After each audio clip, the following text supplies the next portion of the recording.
வணக்கம்ங்க. இதுக்கு முன்னாடி ஷார்ட்ஸில் வந்துட்டு நம்ம மாடி தோட்டத்தில் இருந்த அழகழகான பூக்கள், காய்கள் இதெல்லாம் தோட்டத்தில் இருந்ததையும் காமிச்சிருந்தேன். அதுக்கப்புறம் அறுவடை எடுத்து ஒரு பாடலோடையும் கொடுத்துருந்தேன். இப்போ இந்த பதிவு எதுக்கு கொடுக்குறேன் அப்படின்னாங்க, நான் போஸ்ட்டில் போடுவேன் இல்லைங்களா, அதுக்காக ஃபோட்டோஸ் எடுத்துக்கிட்டே இருந்தேங்க. அப்போ எப்போவுமே ரெகுலராக வரவங்க தாங்க பிளாக் கலர் பட்டர்ஃப்ளை.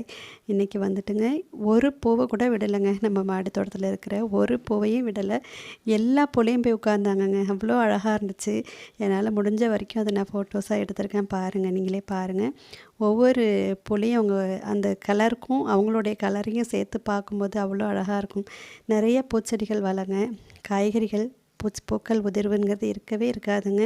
காய்கறிகள் நல்லா திரட்சியாகவும் கிடைக்கும். இதே போல் நம்ம நிறைய பூச்செடிகள் வளர்க்கும் போதுட்டு தேனீக்கள், வண்டுகள் எந்த நேரமும் பார்த்திங்கன்னா நம்ம தோட்டத்தை சுற்றிக்கிட்டே தாங்க இருப்பாங்க. இதை நான் நிறைய பதிவுகளையும் சொல்லியிருக்கேன். இன்றைக்கி எல்லா பூக்களையும் அவங்க உட்காந்துருந்த அழகையும் அவங்க கூட காமிக்கணும் அப்படிங்கிறதுக்காக தான் இந்த பதிவு கொடுத்துருக்கேன். அறுவடை தினமும் கிடைக்குங்க இதே போல் பூச்செடிகள் வளர்க்கும்போது.